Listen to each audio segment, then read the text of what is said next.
চোখের পানি, মনের আবেগ, যা আছে আপনার ভিতরে, কষ্ট, দুঃখ, যন্ত্রণা, সব আল্লাহকে ঢেলে দিবেন ইনশাআল্লাহ। নিজের আবেগ ধরে রাখবেন এখানে, আপনি আল্লাহর জন্য ঢেলে দিবেন। মানুষকে আবেগ দেখা কি না? মানুষ আপনার চোখের পানির মর্ম বুঝবে? মানুষ কি মানুষের চোখের পানির মর্ম বোঝে? আপনার পিতা যদি মারা যায়, আমার কাছে এসে দোয়া চান কান্নাকাটি করে, আমি দোয়া করতে পারবো, কিন্তু আমি কিন্তু আপনার ফিলিংসটা বুঝতে পারবো না। আপনার অনুভূতি কে বুঝতে পারবেন? আল্লাহ পাক আপনার ঘাড়ের রগের চেয়েও কাছে আছে। সুবহান সুবহান, আল্লাহ পাক ঘাড়ের রগের চেয়ে কাছে আছে।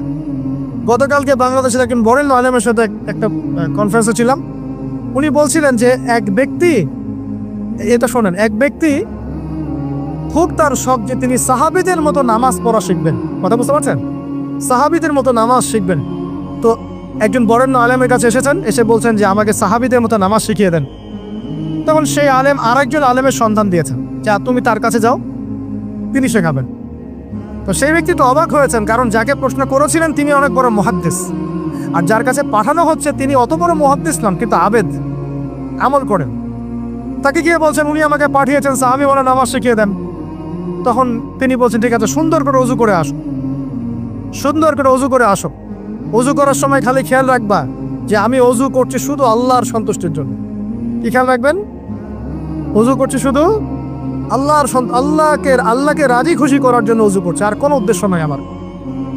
ওযু করতে যাচ্ছে, তিনি আবার বলছেন দাঁড়াও, শুধু আল্লাহকে রাজি খুশি করার জন্য ওযু করো। আবার শুরু করছেন, আবার বলছে শোনো, শুধু আল্লাহকে রাজি খুশি করার জন্য ওযু করো। এভাবে বলতেই আছেন, নামাজে দাঁড়িয়ে আছেন, দাঁড়ানোর আগে বলছেন শোনো, শুধু আল্লাহকে রাজি খুশি করার জন্য নামাজ পড়ো। বলতেই আছেন। এক পর্যায়ে সে ব্যক্তি নামাজ শুরু করলো, নামাজে মনোযোগ এদিক ওদিকে যায়, আর তার মাথায় এটা আসে, এই শুধু আল্লাহকে রাজি খুশি করার জন্য আমাকে নামাজ পড়তে হবে, শুধু আল্লাহকে রাজি খুশি করার জন্য নামাজ পড়তে হবে। এই চিন্তা তার মনের মধ্যে ঘুরপাক খাচ্ছে। এভাবে নামাজটা সে শেষ করেছে। শেষ করে চিন্তা করছে যে নামাজ তো পুরোপুরি মনোযোগ দিতে পারলাম না।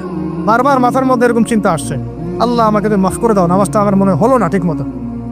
তখন সে ফিরে এসে তার সে ওস্তাদকে বলছেন আমার তো নামাজ এরকম করে পড়লাম, কিন্তু শেষমেশ মনে হলো যে নামাজটা হয়তো কবুল হয় নাই। আল্লাহর কাছে খুব মাফ চাইলাম, আল্লাহ আমাকে মাফ করে দাও, নামাজটা মনে হলো না। তখন সেই যে প্রথম ব্যক্তি যিনি পাঠিয়েছেন তিনি বলছেন এটাই হলো সাহাবী বলা নামাজ। তারা আল্লাহকে রাজি খুশি করার জন্য নামাজ পড়তেন, নামাজ শেষ করে আল্লাহর কাছে ইস্তেগফার করতেন, আল্লাহ কিছুই হলো না, কিছুই হলো। আর কথা কি বুঝতে পারছেন? অতএব আল্লাহকে রাজি খুশি করার জন্য আপনি আপনার আবেগ, আপনার ইবাদত সব ঢেলে দিবেন ইনশাআল্লাহ। অন্য কারো কাছে কিছু পাওয়ার আশা করব। আমাকে আল্লাহ পাঠিয়েছেন দুনিয়াতে নামাজ পড়তে, রোজা রাখতে, দিনের প্রচার করতে, দিনের জ্ঞান অর্জন করতে, এই তো। তা আমি একজন মেয়ের জন্য জীবন নষ্ট করে দিব কেন? আমি তাহলে আল্লাহর কাছে কি মুখ দেখাবো, আর নবীর কাছে কি মুখ দেখাবো? ওখানে গিয়ে বলবো আল্লাহ আমি আমার অমুক প্রেমিকার জন্য আশেক হয়ে একদম জীবন দিয়ে দিয়েছি, আত্মহত্যা করেছি। গেছে ভাই, যাইতে দেন। যে ব্যক্তি আপনার অবস্থানকে মূল্যায়ন করে নাই সে আপনার যোগ্য ছিল না। এখন আপনি কি করবেন? নিজের অবস্থান উন্নত করেন, আপনার পিছনে লাইন ধরে ঘুরবে ইনশাআল্লাহ। এটাই বাস্তবতা। দুনিয়া খুব খারাপ জিনিস। মানুষ মানুষের অবস্থানকে মূল্যায়ন করে, মানুষের অবস্থানকে মূল্যায়ন করে, কিন্তু আল্লাহ রাব্বুল আলামিন আপনাকে সর্বাবস্থায় ভালোবাসেন। আলহামদুলিল্লাহ। এই যে আমরা এখন অনেক পাপ করছি না, আল্লাহকে আমাদেরকে আযাব দিয়ে ধ্বংস করে দিয়েছেন। আল্লাহ পাক এখনো আমাদেরকে ভালোবাসেন, রহম করেন, আল্লাহ পাক অপেক্ষা করছেন কখন তওবা করবে, আমি তওবা কবুল করব। এই কখন আমার বান্দা খেলে একবার বলে আস্তাগফিরুল্লাহ, আল্লাহ পাক সাথে সাথে মাফ করে দিবেন। আর সেই আল্লাহকে ভুলে আপনি কার পিছনে ছুটছেন? আমরা কিন্তু নিয়ত করতে পারি ভাই যে আমরা যারা ওয়াজ শুনলাম জীবনে কোনোদিন সিগারেটে হাত দিব না ইনশাআল্লাহ। রাজি আছি ভাই? অন্য বড় বড় জিনিস তো বহুত দূরের কথা। আচ্ছা, অনেকে রাজি হয় নাই কেন? আপনারা কি অলরেডি আসক্ত? আমি অনেক ভাইকে দেখেছি মাশাআল্লাহ ইফতার খুলেই একদম ব্যঞ্জন টানা শুরু করেছে। হ্যাঁ, এটা যে হারাম আপনাদের কেউ ওয়াজ করে শোনায় নাই? এটাকে কি মনে করেন আপনারা, হারাম না হালাল? কেউ বলেছে মাকরু, নাকি মাকরু ফতোয়া দিয়েছে? মাকরু শব্দের অর্থ জানেন আপনি? মাকরু শব্দের অর্থ কি একটু শোনেন। সূরা বনী ইসরাঈল খুলবেন। কোন সূরা? সূরা বনী ইসরাঈল। আল্লাহ পাক বলছেন আমি বনু ইসরাঈলকে এই কাজগুলো করতে নিষেধ করেছি। কোন কাজ? জেনা করো না, জেনার ধার কাছে যেও না, এতিমের মাল আত্মসাৎ করো না, শিরিক করো না ইত্যাদি। যারা আলেম আছেন তারা আমার কথা বুঝবেন। এই কাজগুলোর পরে আল্লাহ পাক বলছেন যে এই প্রত্যেক প্রত্যেকটা কাজ আল্লাহর কাছে মাকরুহ, অপছন্দের। কিসের? অপছন্দ। আর এটাকে আপনি সহজ মনে করছেন? নিয়াত করি আল্লাহ পাকের সন্তুষ্টির জন্য আমরা কোনোদিনও মাদকের সাথে সম্পৃক্ত হব না ইনশাআল্লাহ। আর বিশ্বাস করেন, শুধুমাত্র মাদকদ্রব্য নিয়ন্ত্রণ অধিদপ্তর এই আইন কানুন এগুলো দিয়ে, জরিমানা দিয়ে মানুষকে মাদক ছাড়ানো যাচ্ছে না, যাবে না।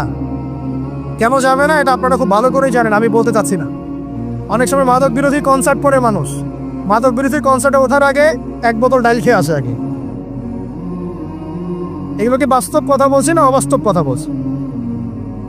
আমাদের যুবক ভাইরা কোশ্চেন কেন মাদকের ধার কাছে যাবেন না ইনশাআল্লাহ। একটা হাদিস খালি মনে রাখেন, একটা, এই হাদিসটা মনে রাখেন। নবী সাল্লাল্লাহু আলাইহি ওয়াসাল্লাম বলেছেন, কেউ যদি মাদকদ্রব্য সেবন করে তার 40 দিনের নামাজ কবুল হবে না। সিগারেট একটা খেয়েছি, 40 দিন নামাজ নাই। এরপর যদি সে তওবা করে আল্লাহ মাফ করে দিবে। আবার যদি মাদক খায় আবার 40 দিন কবুল হবে না। যদি আবার তওবা করে আল্লাহ মাফ করে দিবেন। আবারও যদি খায় আবারও 40 দিন কবুল হবে না। আবারও তওবা করলে আল্লাহ আবার মাফ করে দিবেন।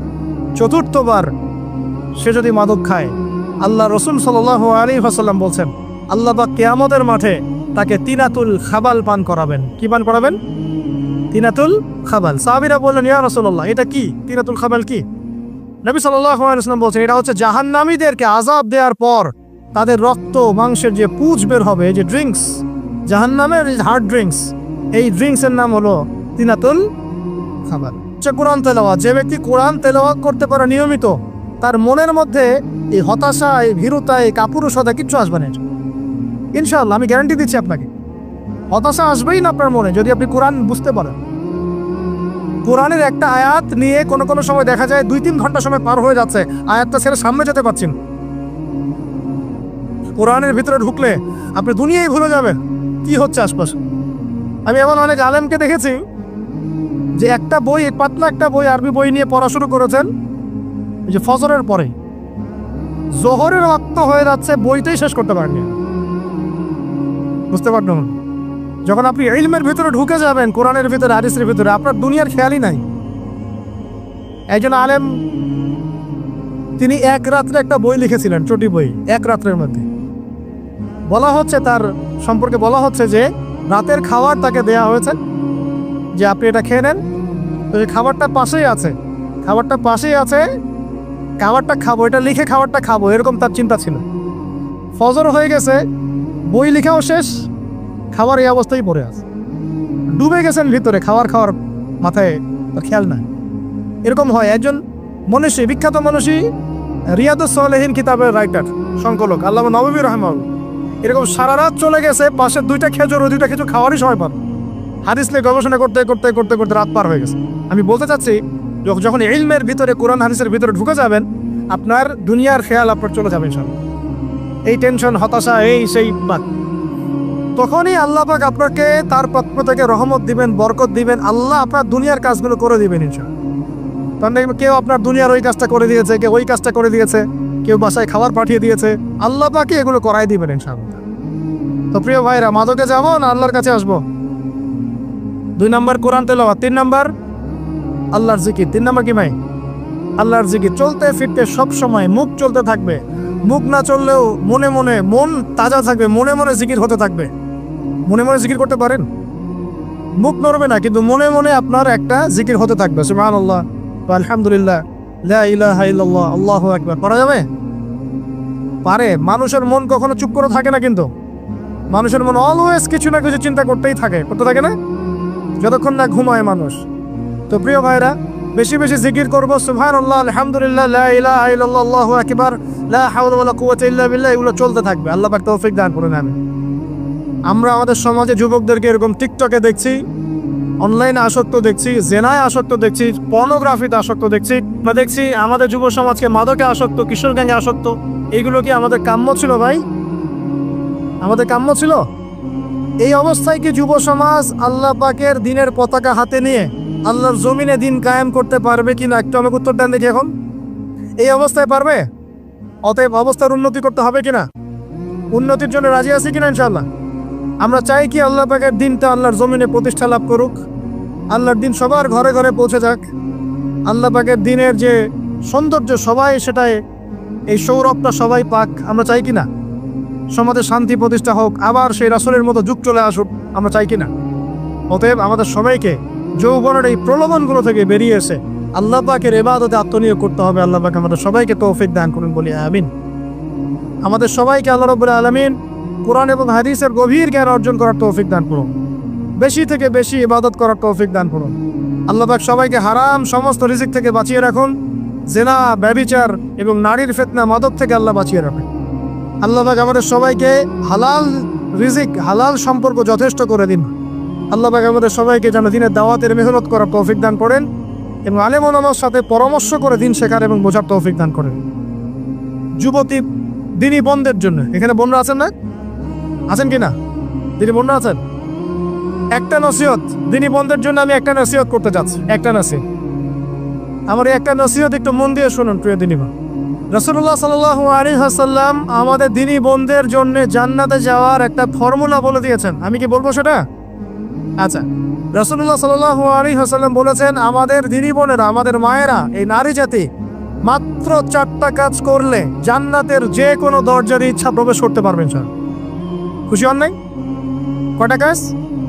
মাত্র 4টা। এক, যদি আমাদের দিনী বোনেরা 5 ওয়াক্ত নামাজটা ওয়াক্ত মতো পড়ে, আল্লাহ পাক তৌফিক দান করুন, বলি আমিন।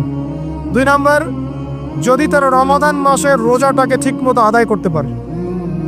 1 নাম্বার 5 ওয়াক্ত নামাজ ঠিকঠাক আদায় করা, 2 নাম্বার রমজান মাসে সওম রাখা, 3 নাম্বার তাদের লজ্জাস্থানের হেফাজত করা, মানে শরঈ পর্দা মেনটেন করা, শরঈ পর্দা মেনটেন করা।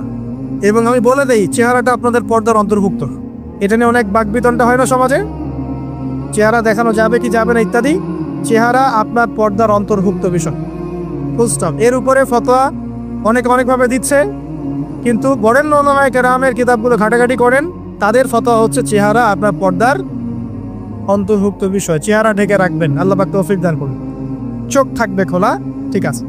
4 নাম্বার, স্বামীর আনুগত্য করতে হবে। স্বামীর আনুগত্য, এই যে আনুগত্য শব্দ শুনলেই মানুষের একটা মানে নেগেটিভ ধারণা তৈরি হতে পারে। স্বামীর আনুগত্য মানে কি আমি তার দাসত্ব করব? আনুগত্য মানে, প্রিয় দিনী বোন, আনুগত্য মানে দাসত্ব নয়। আনুগত্য মানে কোরআন সুন্নাহর যে বিধানগুলো আপনার স্বামী আপনাকে পালন করতে বলবে, আপনি সেগুলো করবেন, আপনি করতে বাধ্য। কিন্তু স্বামী যদি কোরআন সুন্নাহর বাইরে কিছু করতে বলে, সেটা মানতে আপনি বাধ্য নন। স্বামী যদি আপনাকে বলে যে সুদ খাও, এই সুদি এনজিওতে আসো, নাম লেখাও। স্বামী যদি আপনাকে বলে যে আসো বেপর্দায় বাইরে যাই, সাজুগুজু করে বের হও, চলো ঘুরে আসো বেপর্দায়। স্বামী যদি বলে দেবরকে একটু খাবারটা দিয়ে আসো, আমার অফিসের কলিগ আসছে, খাবার পরিবেশন করো, আসো ডাইনিংয়ে আসো, এই যে হারাম কাজ, বেপর্দার আদেশ করছে, সুদের আদেশ করছে, আপনি সেগুলো পালন করবেন না। কিন্তু হালাল বৈধ যে কোনো বিষয় আপনি স্বামীর আনুগত্য করবেন, এটা আপনাদের ফরজ। এই 4টা কাজ যদি আপনি করতে পারেন, জান্নাতের যে কোনো দরজারই ইচ্ছা আপনি প্রবেশ করতে পারবেন ইনশাআল্লাহ। আল্লাহ পাক আমাদের দিনী বোনদেরকে এই 4টা কাজ করার তৌফিক দান করুন। আমাদের সবাইকে আল্লাহ পাক জান্নাতের জন্য কবুল করুন, বলি আমিন।